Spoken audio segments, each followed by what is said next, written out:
My name is Joe Modulewski. I'm the development director at Limited Run Games, and I'm overseeing development of Clock Tower Rewind.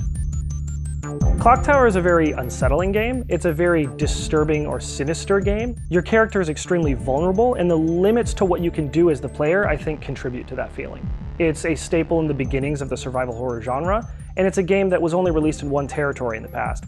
There are other franchises that I think get too much of the credit for where this genre came from, and I think it's really exciting to have people be able to see some more of these ideas in a way that they've never seen before, coming from a place that they may not have thought they came from. But this game that is so integral to the creation of that genre, or at least the explosion of that genre, has been inaccessible for decades. And for a lot of people that want to go back to the roots and see where a lot of these ideas came from, or where a lot of thematic choices came from, they've had to go through a variety of hoops or less than ideal means to experience something that is really historically important.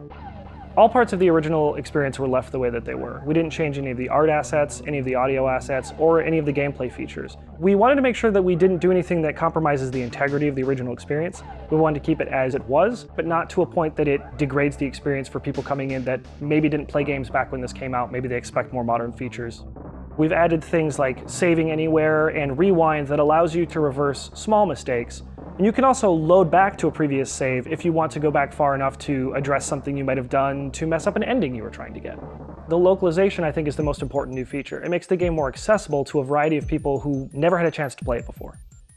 WayForward has added a new animated intro, voice-acted manga cutscenes. So I was sent to Granite Orphanage, the place where I live now.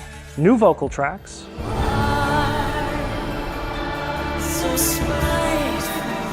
restored content from the PlayStation 1 version of the game, and an interview with the game's original director.